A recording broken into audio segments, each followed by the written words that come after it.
हाय, मैं जितेंद्र सर सर्वोत्तम agriculture academy में आपका स्वागत करता हूं। हम सब बेटा पढ़ रहे थे बेटा साइटोलॉजी में ही हमारे पास दो टर्म थे। एक हमारा कोशिका था, दूसरा कोशिका विभाजन था। ठीक, तो साइटोलॉजी का एक टर्म मेरा पूरा हो गया, कोशिका हमने पूरा पढ़ लिया है। आज हम स्टार्ट करते हैं क्या, कोशिका विभाजन से। अच्छा बेटा, कोशिका विभाजन हम सब स्टार्ट करने जा रहे हैं। तो कोशिका विभाजन जैसे हम कभी मान लो कभी घूमने के लिए निकलते हैं, ठीक, तो घूमने के लिए निकलते हैं, देखते हैं कुछ पौधे क्या होते हैं छोटे, कुछ पौधे क्या होते हैं उसी प्रजाति के पौधे क्या हो जाते हैं बड़े दिखाई देते हैं। अच्छा, या हम अपने घर में ही देखते हैं कुछ बच्चे छोटे होते हैं और कुछ क्या हो जाते हैं बहुत बड़े हो जाते हैं। तो ये सब किसकी वजह से डेवलप होता है? ये सब सारी चीजें जो होती है बेटा किसके द्वारा होती हैं? कोशिका विभाजन के दौरान होता है। क्योंकि कोशिका क्या हो जाती है, जो सेल होती है वो क्या होती है, एक सेल से दूसरे सेल में कन्वर्ट हो जाती है, जिसकी वजह से क्या होती है सेल बाय सेल बढ़ते चली जाती है। हमारे पास जो कोशिका का आकार होता है वो बढ़ता चला जाता है। ठीक, अच्छा, इन सब चीजों को देखते हुए हम सब क्या करेंगे, विदाउट इसके पढ़े हुए हमारा क्या हुआ, साइटोलॉजी मेरी इनकम्प्लीट मानी जाती है। तो सबसे पहले हम सब क्या करेंगे, देखेंगे कोशिका विभाजन होता क्या है। तो कोशिका विभाजन क्या होता है बेटा, कहेंगे कि एक कोशिका है, मतलब मान लो एक संतति है, एक संतति से क्या हो, जैसे मान लो ये मातृ कोशिका है हमारी, एक मातृ कोशिका क्या कर जाती है, वह जो है संतति कोशिकाओं में टूट जाती है।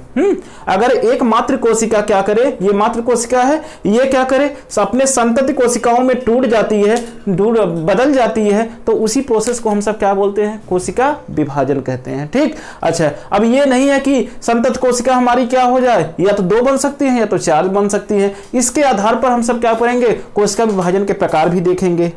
अच्छा, तो अभी हम लोग क्या करेंगे, सिर्फ कोशिका विभाजन पे ही कंसंट्रेट करते हैं। कोशिका विभाजन क्या होता है, और देखो कोशिका विभाजन बेटा हम सब क्या कहेंगे कि जो मातृ कोशिका होती है, मातृ कोशिका से संतति कोशिकाओं के निर्माण को या बनने की क्रिया को क्या बोला जाता है, कोशिका विभाजन कहते हैं। चाहे वो 2 बने और चाहे वो क्या बने, 4 बने। अगर 2 बनती है तो वह हमारी क्या होता है, समसूत्री कोशिका विभाजन होता है। अगर वही 4 बन जाता है तो हो जाता है हमारे पास अर्ध कोशिका विभाजन होता है, अर्धसूत्री कोशिका विभाजन हो जाता है। ठीक, लेकिन अभी हमें सिर्फ क्या करना, कंसंट्रेट करना कोशिका विभाजन क्या होता है। अच्छा बेटा, कोशिका विभाजन को नियंत्रित करने वाले कारक कौन कौन से होते हैं? 2 फैक्टर होते हैं बेटा, या तो उसको हम क्या बोलेंगे, या तो उसका न्यूक्लियस ना डिवाइड करे तब तो एक फैक्टर हो सकता है, दूसरा हमारा उसका क्या, कोशिका विभाजित जो साइटोप्लाज्म है वो भी नहीं विभाजित हो। ठीक है, तो उसके जो फैक्टर होते हैं, कौन कौन से फैक्टर जो कोशिका विभाजन को क्या कर सकते हैं, नियंत्रित करते हैं। या कोशिका विभाजन किसके द्वारा नियंत्रित होता है,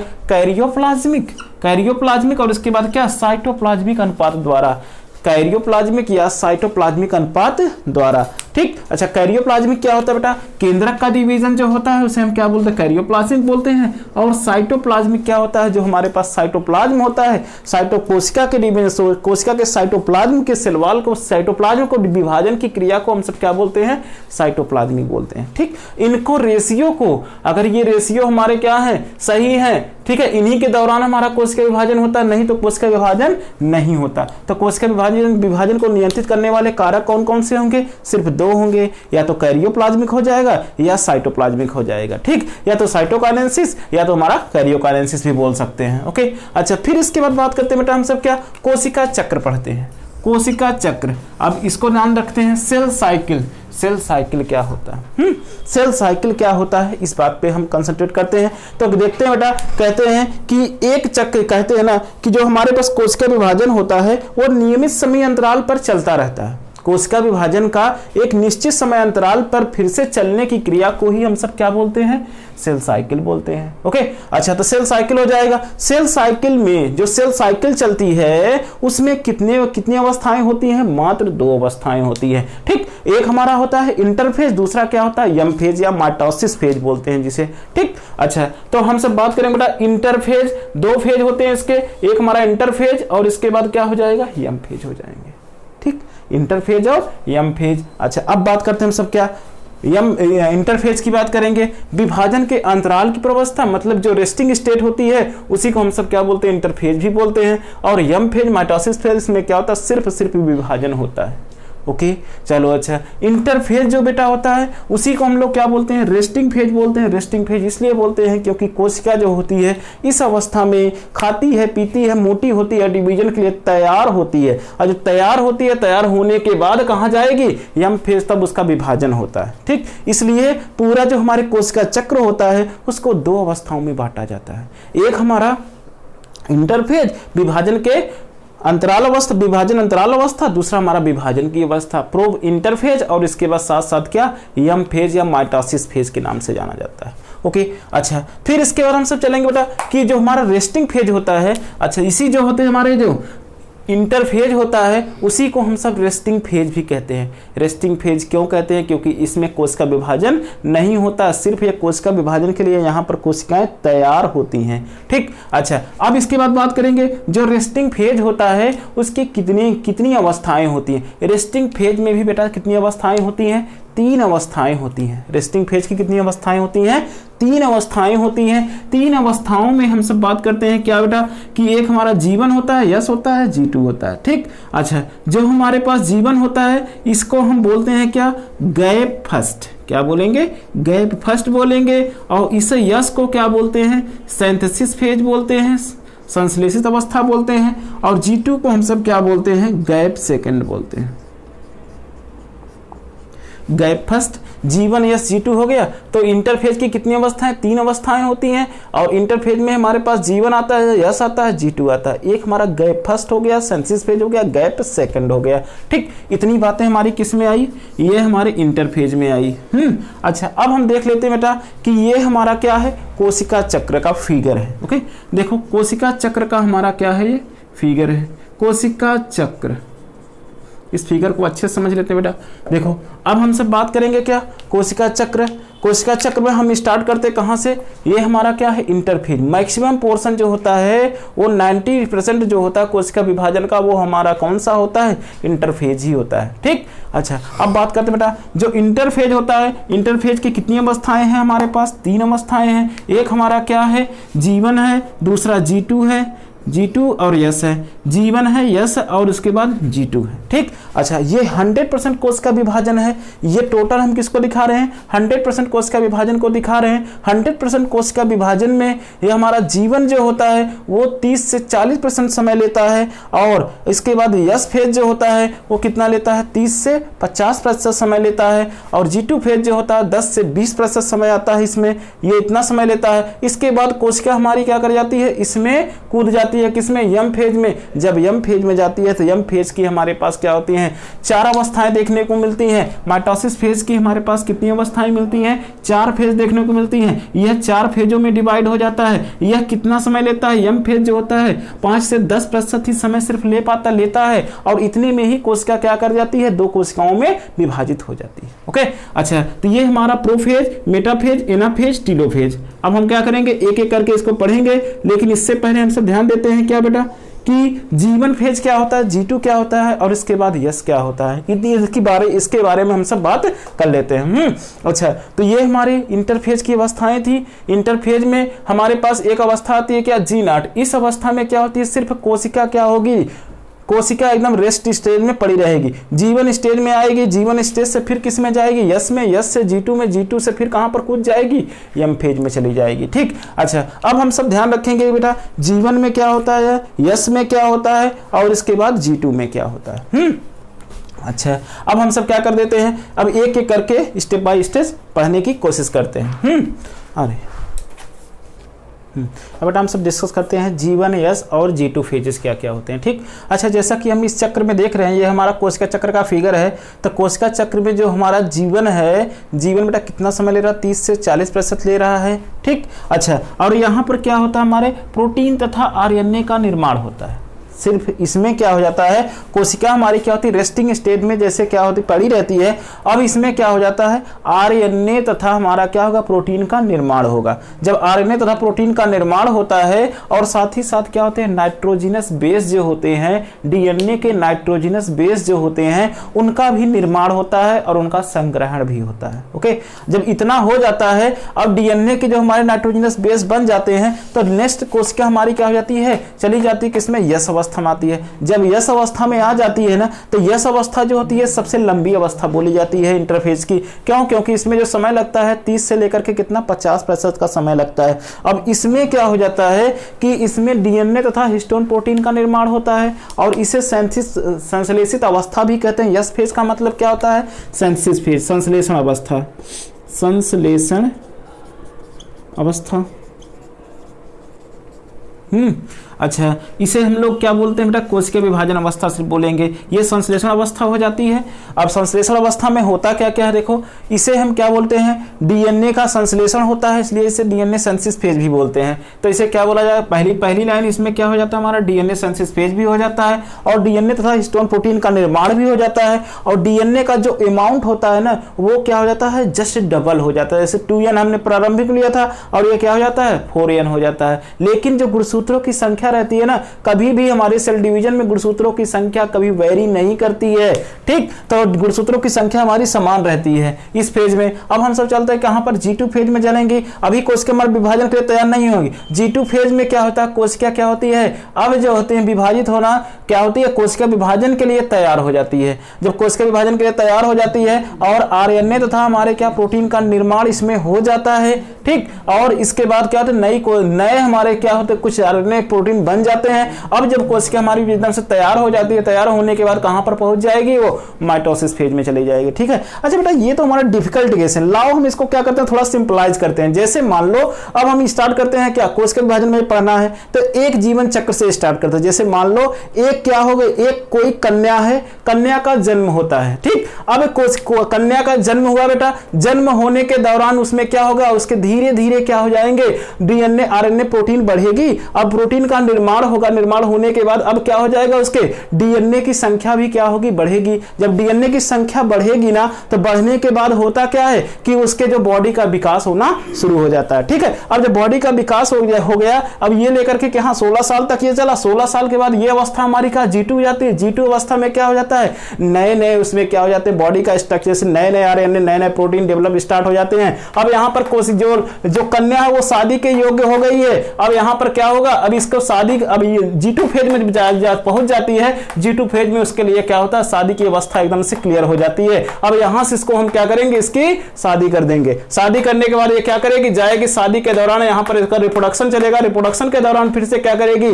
नए नए क्या हो गया? 2 संतत कोशिकाओं को जन्म देगी। ओके, संतत कोशिका बनाएगी। अच्छा, तो यहां से हमारे पास क्या हुआ? ये उसकी क्या थी? बचपन की अवस्था थी। ये इसकी बाल्यावस्था, ये इसकी क्या? किशोरावस्था या यौनावस्था आ जाती है। यौनावस्था के बाद इसका क्या होगा? विवाह हो जाएगा। तो ये क्या करेगी? अब यहां से विभाजित कर लेगा, नए नए क्या होगा? बच्चों को जन्म दे देगी। ठीक, अच्छा, ये बातें हमारे समझ में आ गई ना। चलो अब उसी चीज को हम सब क्या कर देते हैं? इस लाइन से पढ़ लेते हैं। देखो बेटा, ये हमारा क्या हुआ? जीवन फेज है, उसका जन्म हो गया। अच्छा, ये क्या हुआ? यह कोशिका विभाजन की कितना समय लेती है? 30 से 40% समय लेती है।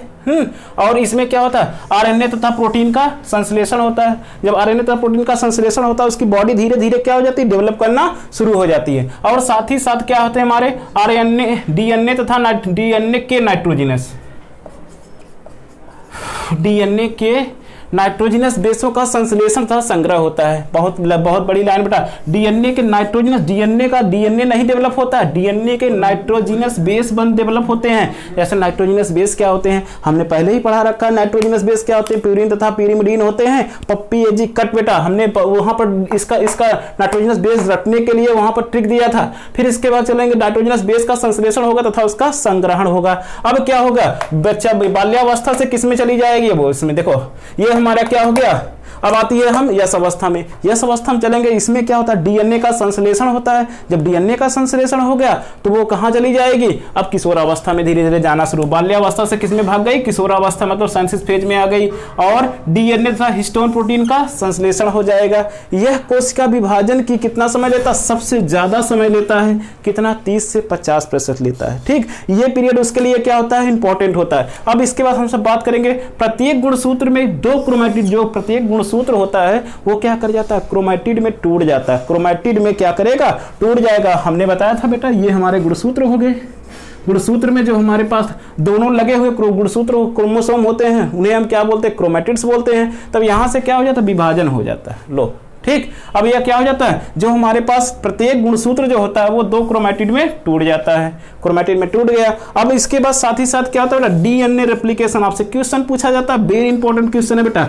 रेप्लिकेशन अवस्था या डुप्लीकेशन, डीएनए का डुप्लीकेशन या रेप्लिकेशन किस अवस्था में होता है, उस अवस्था का नाम क्या होता है, यस फेज होता है। ठीक। अच्छा, आपसे जो और अच्छा सवाल जो पूछा जाता है ये देखो है, डीएनए की मात्रा क्या हो जाता है, 2n से 4n हो जाती है। कभी कभी हमें जो एनसीईआरटी में दिया वहां पर दिया है 2c से कितना हो जाती है, 4c हो जाती है। ठीक। लेकिन चाहे c बोलो चाहे n बोलो, उससे हमसे कोई फर्क नहीं है। तो डीएनए की जो मात्रा होती है ना, अमाउंट होता है, वो क्या हो जाता है, 2n से 4n हो जाता है। लेकिन कभी भी गुणसूत्रों की संख्या क्या हो जाती है, बढ़ती नहीं है, वो हमेशा हमेशा क्या रहेगी, 2n ही रहेगी। जैसे आपसे पूछ लीजिएगा सवाल कैसे पूछा जाता है, मान लो एक कोशिका है, उसके विभाजन के उसमें उसके संश्लिष्ट उसके में डीएनए की संख्या कितनी है, 46 है। जब वो यस फेज में जाती है तो उसमें डीएनए की संख्या कितनी हो जाएगी, अगर हमारे पास डीएनए की संख्या पूछता है ना, तब आंसर हमारा कितना 46 ही रहेगा, क्योंकि 40 डीएनए का संख्या नहीं परिवर्तित होती है, सिर्फ अमाउंट परिवर्तित हो, मात्रा। जैसे आपसे पूछ लिया कि जीवन फेज में एक कोशिका की अवस्था में 20 गुणसूत्र थे।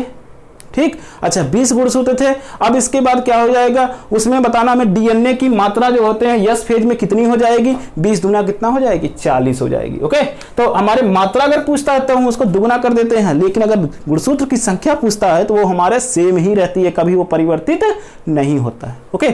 अच्छा, फिर इसके बाद हमारे पास इतनी बातें आ गई ना, फिर से एक बार देख लेते हैं। इसमें डीएनए सिंथेसिस, इस अवस्था को यस फेज को डीएनए सिंथेसिस फेज भी कहते हैं। क्यों कहते हैं, क्योंकि डीएनए का संश्लेषण होता है। ठीक। अच्छा, फिर इसके बाद क्या हो गया, अब डीएनए तथा हिस्टोन प्रोटीन का संश्लेषण इसमें होता है। यह कोशिका विभाजन का कितना समय लेती है, 30 से 50% लेती है। या यम जो हमारे पास इंटरफेज होता है, इंटरफेज की सबसे लंबी प्रवस्था कौन कहलाती है, यस प्रवस्था कहलाती है। तीसरा क्वेश्चन, प्रत्येक गुणसूत्रों में क्रोमैटिड क्या हो जाते हैं, टूट जाते हैं। वह पूछा कोशिका विभाजन की वह अवस्था कौन सी होती है जिसमें दोनों एक गुणसूत्र के क्रोमैटिड अलग हो जाते हैं, तो वो भी इसका भी आंसर हमारा क्या होता है, यस फेज ही होता है। ओके।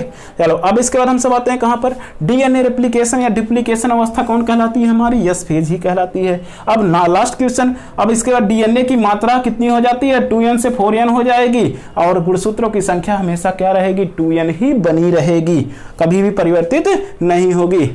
अब आते हैं कहां पर, G2 फेज अवस्था में। G2 फेज अवस्था में क्या होता है, यह कोशिका विभाजन की 10 से 20% समय लेता है, और इसमें क्या होता है, इसमें क्या होता है, कोशिका अगले कोशिका विभाजन के लिए तैयार हो जाती है। अब क्या हो जाती है, ये तैयार हो जाएगी। तैयार होने के बाद ये कहां पर अब जंप कर जाएगी, G2 से डायरेक्ट किस में जंप कर जाएगी, यम अवस्था में कर जाएगी। ठीक। अब अच्छा होता क्या इसमें, अब न्यू आरएनए तथा प्रोटीन का संश्लेषण इसमें हो जाता है, नए आरएनए तथा प्रोटीन बनना स्टार्ट हो जाते हैं, सारे ऑर्गन्स उसके डेवलप हो जाते हैं। यहाँ पर अब क्या हो जाएगा, यम फेज में कूद जाएगी, मतलब शादी उसकी कर दी जाएगी। अब क्या हुआ, कोशिका हमारी कहां चली गई, यम फेज में। यम फेज को हम सब क्या बोलते हैं, माइटोसिस फेज बोलते हैं, विभाजन फेज बोला जाता है। अब यह कोशिका विभाजन का कितना समय लेती है, 5 से 10%। सबसे छोटी अवस्था कोशिका चक्र की अगर पूछी जाती है, सबसे छोटी अवस्था किसे कहते हैं कोशिका चक्र की, तो हमारा आंसर क्या होगा, यम फेज होगा, माइटोसिस फेज होगा।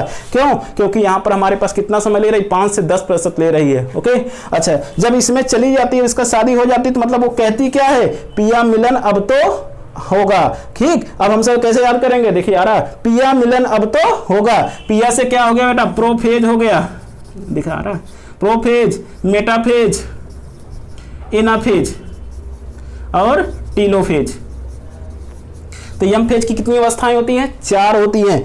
कैसे याद करेंगे, पिया मिलन अब तो होगा। यहां पर क्या हो गया, जब शादी हो गई तो वो सोच क्या रही है, पिया मिलन अब तो होगा, मतलब प्रोफेज, मेटाफेज, एनाफेज और टीलोफेज। ठीक। ये हमारे किसके हो गए, यम फेज की अवस्थाएं हो गई। कितनी अवस्थाएं चलती हैं, 4 फेज, 4 अवस्थाएं इसकी होती हैं। और यह क्या होती है, सबसे कम समय लेती है, या हम बोल सकते हैं कोशिका विभाजन की सबसे छोटी अवस्था का नाम क्या होता है, यम फेज होता है। ठीक। अच्छा, अब आपसे पूछा जाए बेटा, कोशिका चक्र का सही क्रम जो पूछा जाए, कोशिका चक्र का जो सही क्रम है वो क्या है, G1 S G2 M। आपसे कभी कभी छोटा सा सवाल पूछा जाता है कि कोशिका चक्र का सही क्रम क्या होता है, हमारे पास क्रम जो होता है वो G1 S G2 M। Okay. तो G1 S G2 M, हम इसको याद कर लेंगे, G1 S G2 M। सबसे छोटी अवस्था, कोशिका चक्र की सबसे छोटी अवस्था कौन कहलाती है, यम फेज कहलाती है। सबसे छोटी, यहाँ पर क्वेश्चन, सबसे छोटी अवस्था का नाम क्या होता है? यम फेज होता है। सबसे बड़ी अवस्था कौन होती है? सबसे बड़ी अवस्था वो क्या होगी? यस फेज होगा। ठीक, अच्छा, तो यहीं से हमारे क्वेश्चन बनते बेटा कि देखो इससे कितने क्वेश्चन बन सकते। सबसे बड़ी अवस्था, कोशिका चक्र की सबसे बड़ी अवस्था कौन कहलाती है? यस फेज कहलाता है। कोशिका चक्र का सबसे छोटी अवस्था कौन होती है?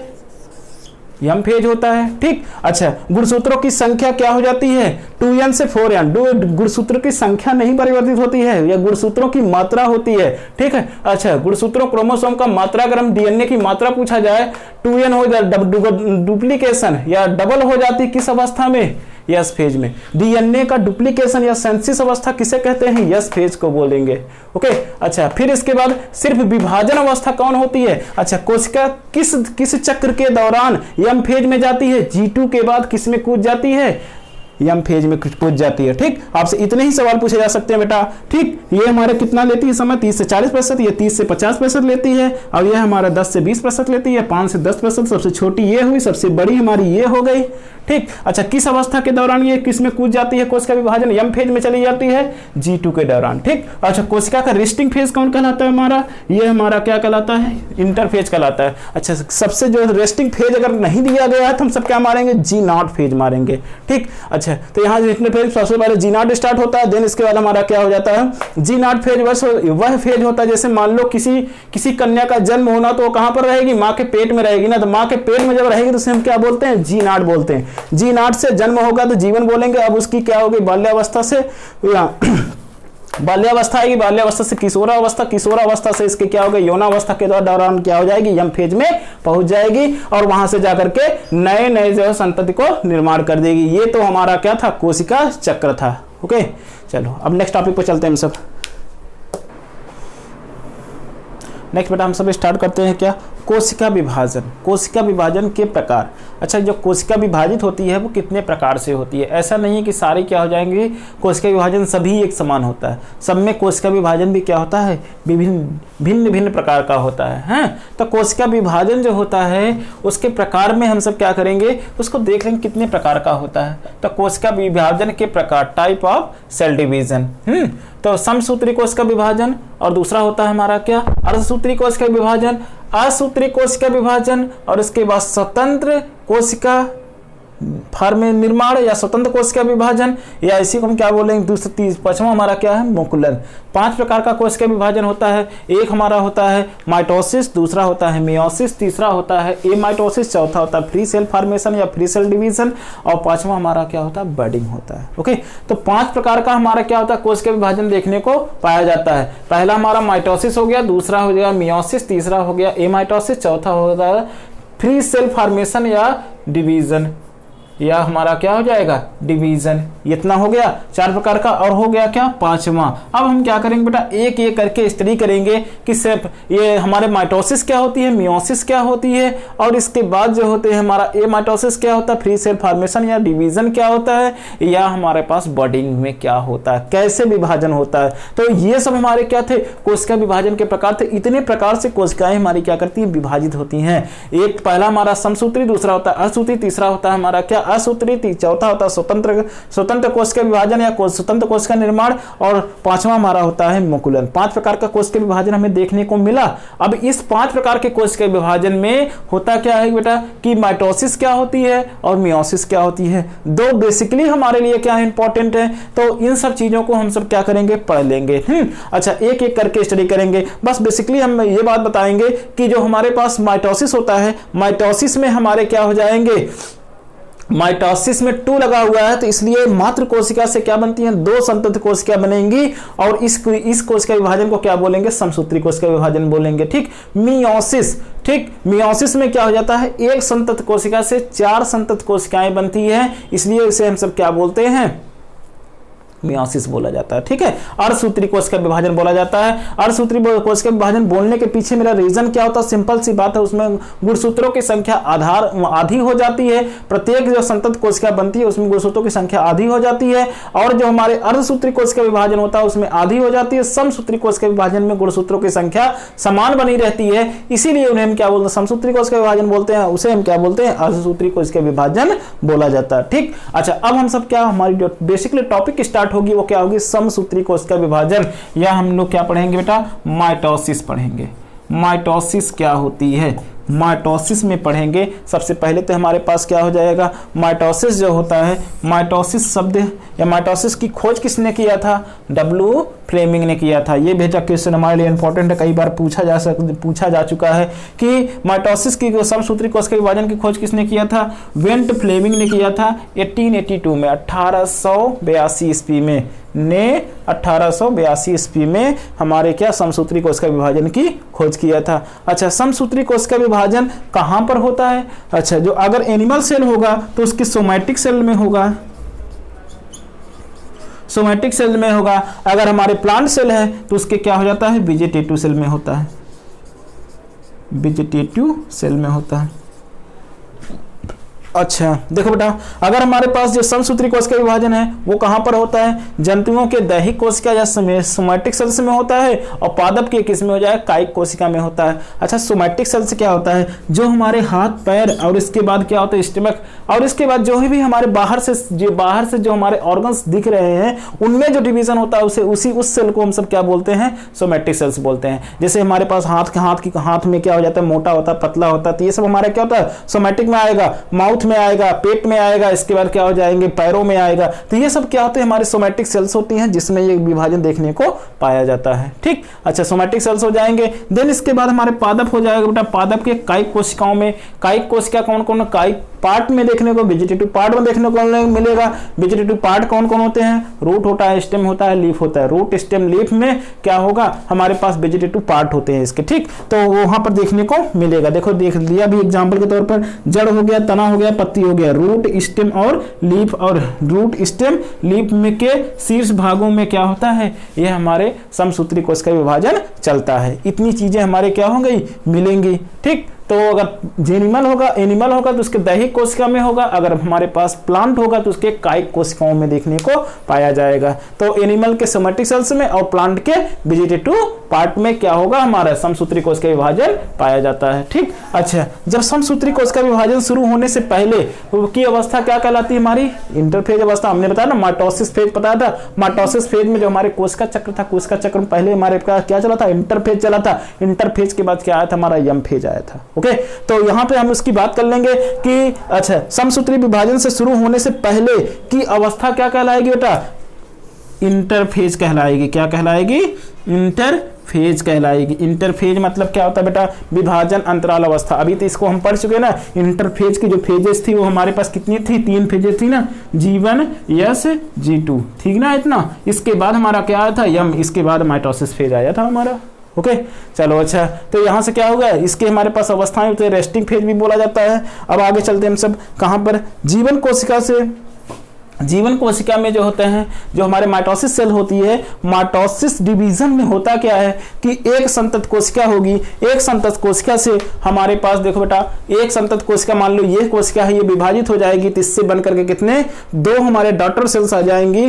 एक हमारे मात्र कोशिका से 2 हमारे संतत कोशिकाएं का निर्माण हो जाता है। ओके, तो एक मात्र कोशिका से क्या हो गया, 2 संतत कोशिकाओं का निर्माण हो गया। और इस विभाजन के दौरान देखते हैं कि इस प्रकार से जो कोशिका विभाजन होता है तो उसके गुणसूत्रों की संख्या में क्या होता है, समानता देखने को पाई जाती है। इसी गुणसूत्र की समानता विभाजन के दौरान बनी रहने के कारण ही इसे हम लोग क्या बोलते हैं, समसूत्री कोशिका विभाजन बोलते हैं। ओके, तो जो हमारे पास बनते हैं ये रूप, रंग, साइज, डिजाइन सब कुछ में क्या हो जाते हैं, गुणसूत्रों की संख्या में एकदम से समान रहते हैं। समसूत्री कोशिका विभाजन के दौरान जो बना हुआ हमारे जो न्यू जो होते हैं संतत कोशिका होती है उसकी गुणसूत्रों की संख्या समान रहती है, रूप रंग डिजाइन सब कुछ क्या रहता है एकदम से समान दिखाई देता है। ठीक, अच्छा अब बात करेंगे बेटा क्या समसूत्री कोशिका विभाजन में एकमात्र कोशिका जो होती है वो क्या करती निर्माण होता है, एकमात्र कोशिका से कितने 2 पुत्री कोशिकाओं से कोशिकाओं का निर्माण होगा। ठीक, अच्छा जो हमारे पुत्री कोशिकाएं बनती है ना उनके गुणसूत्रों की संख्या क्या रहती है समान रहती है। ठीक, अगर इनमें क्या रहेगा 2n रहेगा तो इसमें भी क्या रहेगा 2n रहेगा।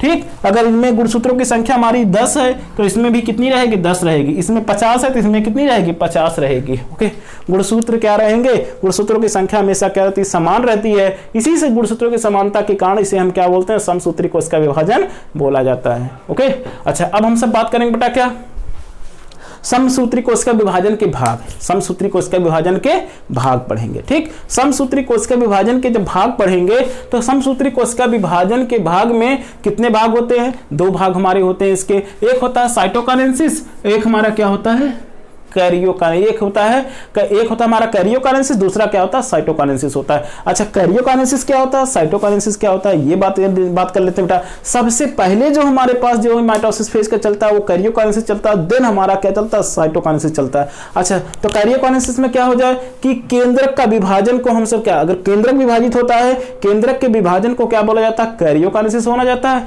और जीव द्रव्य कोशिका द्रव्य के विभाजन को क्या बोला जाता है साइटोकाइनेसिस बोला जाता है। ठीक है, तो यहां पर हम एक पॉइंट लिख लेंगे कि कैरियोकाइनेसिस क्या होता है साइटोकाइनेसिस क्या होता है। ठीक, तो केंद्रक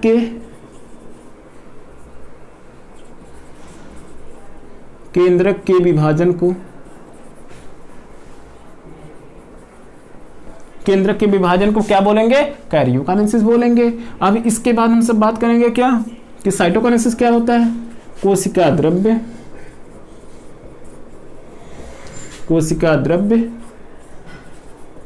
के विभाजन को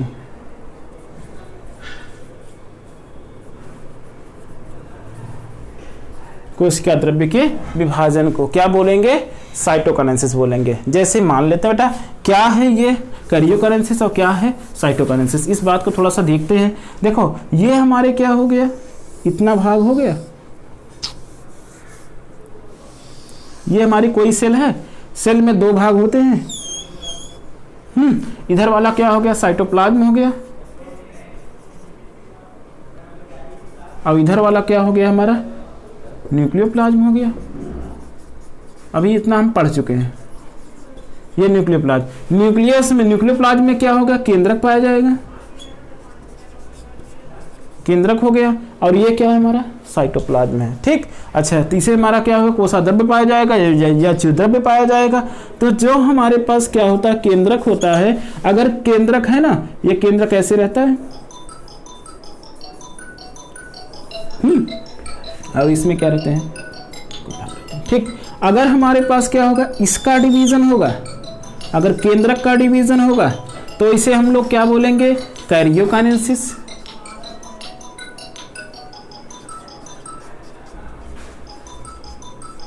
अगर यही हमारा क्या हो जाएगा साइटोप्लाज्म का डिवीजन हो जाएगा, ये साइटोप्लाज्म का डिवीजन हो जाएगा तो इसे हम क्या बोलेंगे साइटोकाइनेसिस बोलेंगे, काइनेसिस। ठीक, तो आपको समझ में ये आ गया कि क्या होता है कैरियोकाइनेसिस और क्या होता है साइटोकाइनेसिस। सिर्फ अगर केंद्रक का विभाजन होता है तब इसे क्या बोलते हैं कैरियोकाइनेसिस, अगर हमारे कोशिका द्रव्य का विभाजन भी होता है तो इसे हम क्या बोलते हैं साइटोकाइनेसिस बोलते हैं। ठीक, अच्छा आगे हम सब पढ़ेंगे साइटोकाइनेसिस के कितने प्रकार होते हैं, 2 प्रकार 3 प्रकार हम सब पढ़ेंगे, और इसके बाद हम सब क्या करते हैं अभी हम लोग क्या पढ़ेंगे केंद्रक का विभाजन पढ़ेंगे। या केंद्रक का विभाजन पढ़ने से पहले हम सब ये जानेंगे बेटा केंद्रक विभाजन होता क्या है साइटोकाइनेसिस होती क्या है। हमें इस फिगर से क्लियर हो गया होगा, अगर हमारा केंद्रक विभाजित होता है तो इसे हम क्या बोलेंगे कैरियोकाइनेसिस बोलेंगे, अगर हमारा जीवद्रव्य या कोशिका हमारी विभाजित होती है तब उसे हम क्या बोलते हैं साइटोकाइनेसिस बोलते हैं। 2 बातें हो गई। अच्छा फिर इसके बाद हम सब स्टार्ट करते हैं कहां पर जो कैरियोकाइनेसिस होती है, हेडिंग क्या पड़ेगी हमारी बेटा कैरियोकाइनेसिस।